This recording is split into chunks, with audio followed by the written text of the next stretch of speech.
Okay, so we're going to start with the foot form that we covered earlier. The general shape of the foot. It appears wider at the front, but it's only slightly wider. And we're going to keep the foot form with a narrower heel, but not drastically narrower.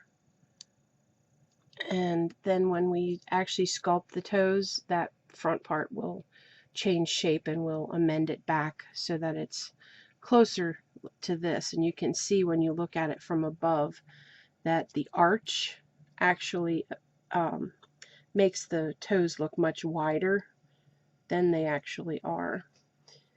So, all right, I'm going to bring you back over here to me, and I'm going to get the camera where I can see it again. Okay, rid of the mouse. And what we're going to do with this is we're going to start by assessing where on the foot the toes should begin. Typically the toes they're more like about a quarter of the overall foot. The majority of the foot is foot, and then the toes usually take up a quarter to an eighth, I guess, of the whole foot. Depends on the person's foot. Some people have really long toes, so the foot will start back here farther. But basically the toes are just this end of the foot. So we're going to assess the foot. And I'll trim some of that later. Okay, so what we want to do is make some marks, and these are just marks. We're not cutting yet. So you want to use a tool that isn't sharp, because you don't want to cut it yet. You just want to mark.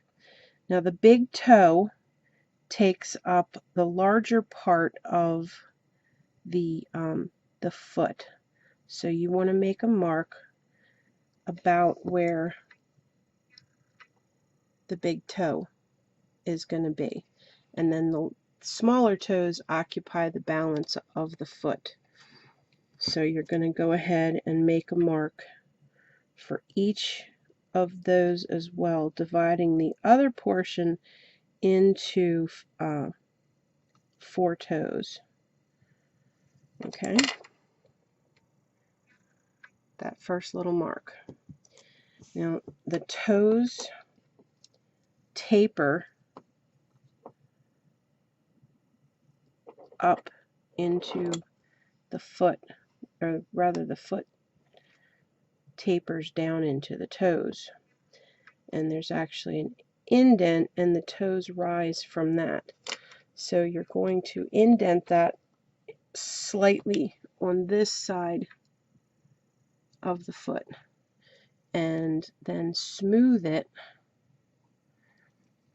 And also that indent is at an angle because the toes actually angle back, the smallest toe being way back here. One thing we're also going to do is we're going to take off some of the clay on the front of the toes here and angle that for the toes. Okay, that will take away some of the clay that currently would make the little toe too big. And you want to again smooth every surface that you can before you start cutting, so you don't have to go back 1,000 times and do it again. Okay, and now we're going to go ahead and make the cut between the first toe and the big toe. Okay, and there's a little wedge of clay that I always remove, and then we're going to make the cut. And remember, don't make them too deep or too long. Make the cut between the next toe, move it over, and again I'm going to take off that little wedge in between the toes. I'm going to take and cut between the next two. And the reason to remove the wedge, the only reason I do it, is because it is more clay on that toe than I actually need. And then cut the last one a little deeper into the foot and set it to the side. Okay.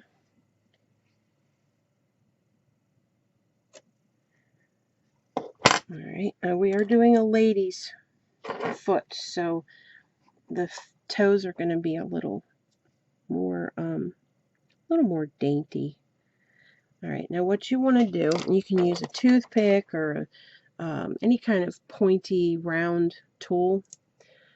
Turn the foot around to face you, and you're going to come between the toes and angle the tool so you're not getting a deep drastic cut, and you're just going to elongate the shape of the area between the toes without cutting into the foot anymore.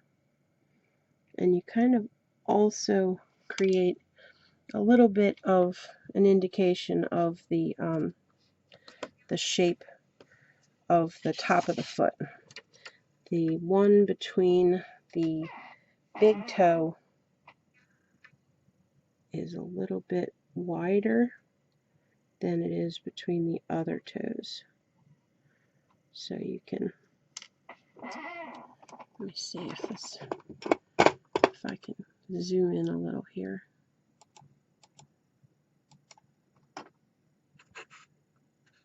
Alright, try to stay in focus. Okay, so this is where I'm at right now. And note the underside is not detailed yet, so we're going to turn the foot over and make sure that we have separation between these toes, just as we're looking at it. Now the underside of the toe has, the underside of the foot has a an indent, just like the palm does, where it has this fatty deposit here, muscle on the bottom of the foot, right where the toes are. I don't have a handy foot to show you. So refer back to the diagram, and you're gonna create, I gotta stop saying gonna. You're going to make that mark across the bottom of the foot, get it started. Now, there are people that make little toe rolls, and I have done it that way before too. There's also a crease that goes right there between the big toe and the first toe. They make little rolls and they attach the toes, sort of like we did the fingers. But I find that it's not really necessary to do it that way, so I don't. This hope you enjoyed it.